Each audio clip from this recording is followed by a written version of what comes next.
You know, it's funny how some places on Earth, you can pretty much guess the weather, right? Like the Sahara Desert. Oh, yeah, definitely. You just know it's going to be blazing hot and dry almost every single day. Pretty much a given. But then you compare that to, say, London, where, 1 hour it's sunny, the next it's pouring rain. Total contrast, isn't it? Exactly. And that difference, that long-term predictable pattern versus the daily flip-flopping, that's really what climatology is all about, isn't it? Absolutely. Climatology is, well, it's the study of why a place has the kind of weather it does over long stretches of time.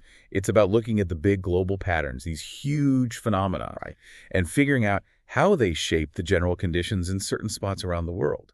It's less about predicting tomorrow's shower. And more about why it rains so much in the tropics, but barely at all in the desert. Precisely.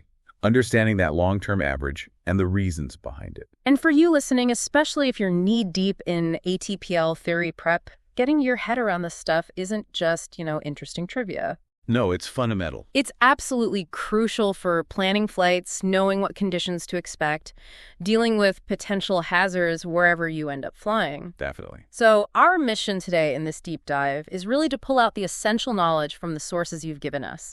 We want to structure it specifically to help you lock down these concepts for those exam questions. Yeah, we'll start with the really big picture, like the engine driving the whole global climate system. Okay. Then we'll zoom in a bit, look at how things like latitude and local features tweak those patterns. Right, the local variations. And finally, we'll dive into some specific regions, really highlighting the phenomena and the details you absolutely need to know cold for your exams. We'll try and repeat the key bits too. Sounds like a solid plan. So let's start with that global engine. What's the main force driving these predictable seasonal patterns we see across the planet? It really all boils down to the movement of air. Specifically, air moving within the troposphere, the lowest layer of the atmosphere where all our weather happens. And what gets that air moving in the first place? It's the sun. Simple as that. Surface heating from solar radiation.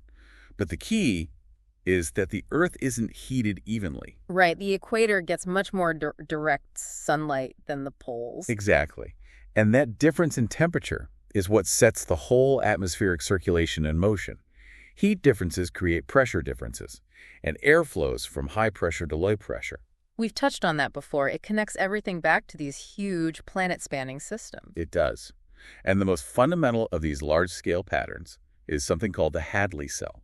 Okay, the Hadley cell. Think of it like a giant conveyor belt, powered by that intense equatorial heat.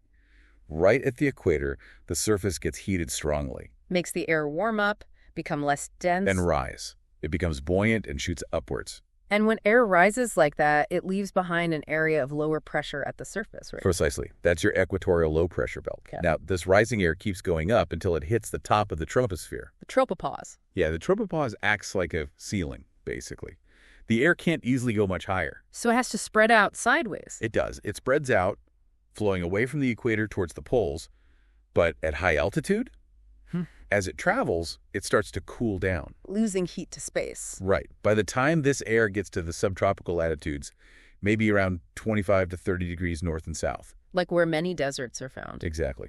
It's cooled down quite a bit, become denser, and it starts to sink back down towards the surface. And sinking air does the opposite of rising air. It creates high pressure at the surface. Correct. So you get this completed loop. Yeah. Air rises at the equator, low pressure, flows poleward, high up, sinks in the subtropics, high pressure, and then flows back towards the equator near the surface to replace the rising air.